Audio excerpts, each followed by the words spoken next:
Hello Year 12 nutrition students, welcome back to our last PowerPoint. 2.6, Safe Food, Labelling and Packaging. By the end of this, you should be able to understand the role of Food Standards Australia and New Zealand in packaging and explaining their advantages and disadvantages of food packaging materials. You'll be able to understand the role of FSANZ in food labelling and explaining the requirements needed for our nutritional information panels. Don't forget, as always, we have our key terms to help with our vocab. Well, food packaging is a form of processing that protects our food after preservation and helps prepare it for sale. It helps to prevent damage, extend shelf life, maintain our food safety, improve appearance and convenience, and it depends on the material used. There are some new active packaging technologies that are involved in responding to environmental change that are improving our food storage and food packaging. These types of packaging could be primary, which is where they directly make contact with food, like plastic wraps or cans or bottles. And then we have secondary packaging, which surrounds the primary packaging, often things like cardboard boxes. And then our tertiary packaging, which is our bulk transport storage, often pallets that are kind of wrapped in plastic and that allow for the transportation of the foods to where they need to go. For us to use food packaging safely, we must make sure it's food grade materials such as metals being tin and non-toxic, some non-metals like acrylonitrile and vinyl chloride, which is plastics, and then our natural toxins as well. So they must not cause food to exceed any of these limits and must be safe for human consumption. They must be fit for purpose, not likely to contaminate or make people sick, and they must provide safe to handle, not causing choking or harm to people. We need to also think about chemical migration from that package. We don't want any of that package to pose a risk to the individual once they've consumed some food, and that package should be recyclable or reused materials to improve our sustainability. And these rules also apply to imported packaging food sold in Australia. You may see some of these little icons that help consumers be able to identify the appropriate use of these materials to prevent any degradation and potential chemical migration. What are the functions of packaging? The first is to protect the food as a shield. Biological contaminants, bacteria and pests can sit on or attach themselves to food, so it provides that shield and protection. Mechanical damage, crashing and abrasions, environmental factors like heat, moisture, light and oxidation. So remember, a lot of these fall within that FATM. Food, we have acid and alkaline, temperature, time, oxygen and moisture. When we talk about packaging, it also has to be convenient, easy to open, and there's nothing harder than getting a package that's really hard to open. Resealable often is really great. They should be easy to store and transport as well. Should be available in various sizes because our goods aren't all in one shape and size, and allow stacking and handling processes so that it's easier for consumers to use and people to then put them out on shelves. Communication, like our labels, are important because it's a legal requirement for marketing purposes, and it helps consumers identify the ingredients, allergens, and also the nutritional information on that nutritional panel.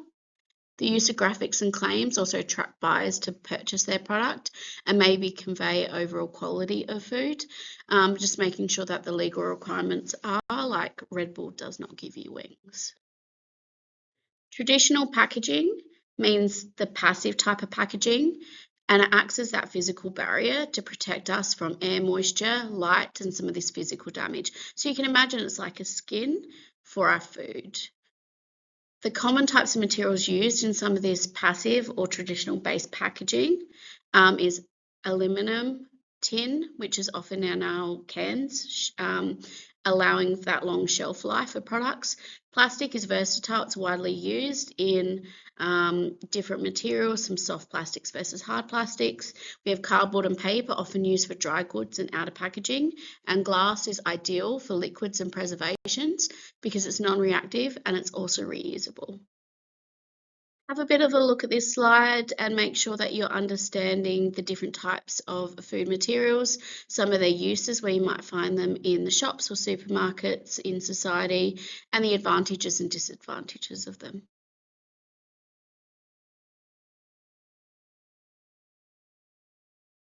So the second type that is no longer traditional packaging is active packaging.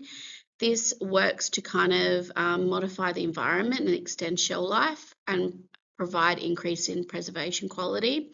This also helps to control gases, moisture, and some of this microbial growth that we want to make sure that we're controlling in terms of food safety.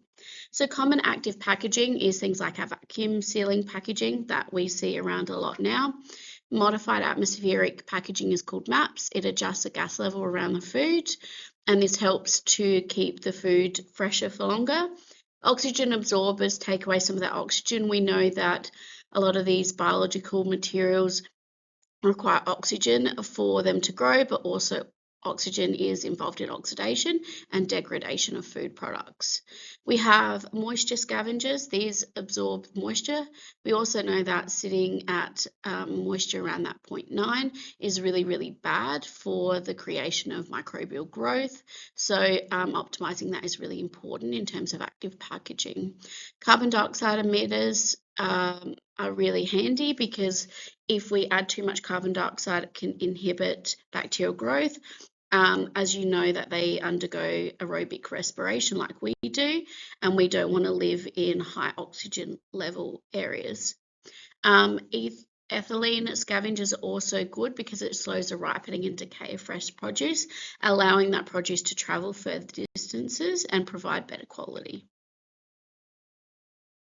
So the first two examples, ethylene scavengers and vacuum packaging, we have ethylene gases that speed up the ripening and spoilage of fruits and vegetables, which are emitted through kind of that normal process of ripening.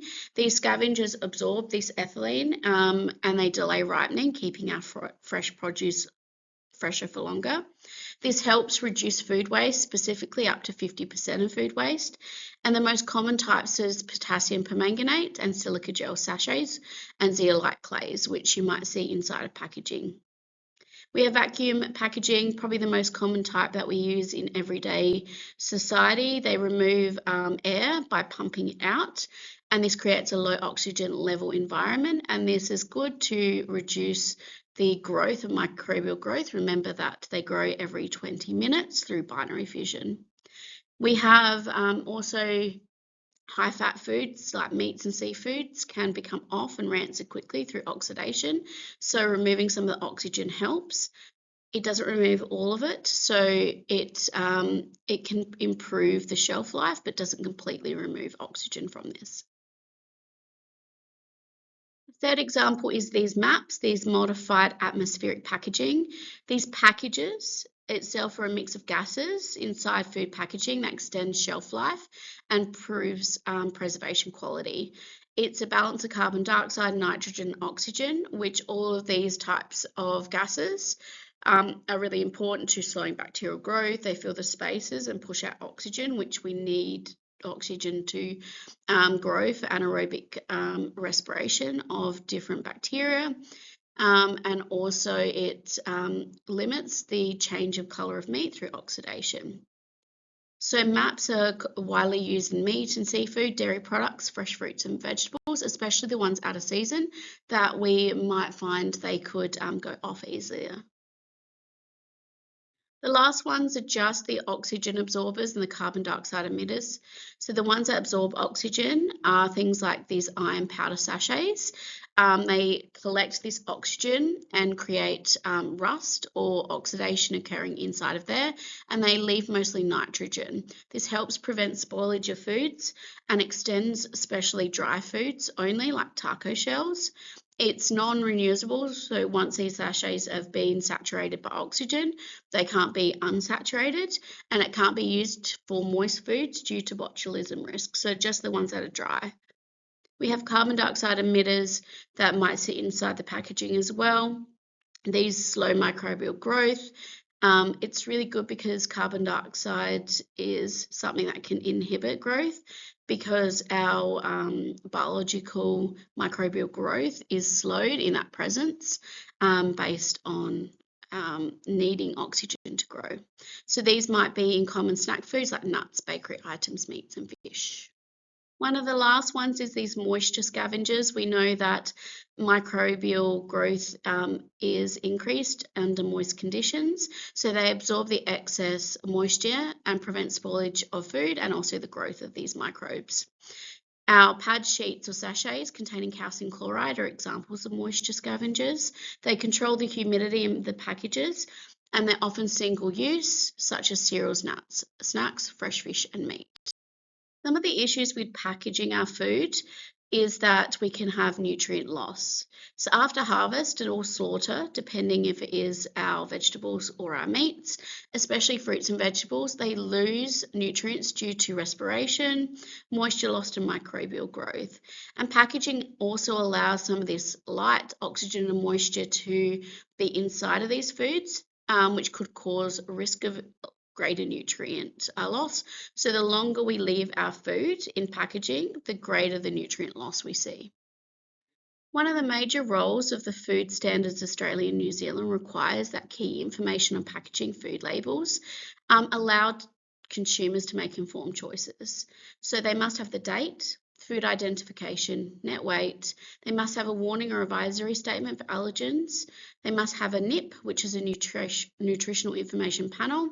They must have an ingredients list descending by order of weight, percentage labeling specifically for those key ingredients with a large percentage inside of that product, food additives list by class and number, directions of use and storage, and recall information if recall is provided or needed for that product. They must also be in English, never in any other languages for Australian and New Zealand. They must not be misleading, like Red Bull gives you wings, and they must be legible and able to be read by people. A minimum of 3 millimeters high.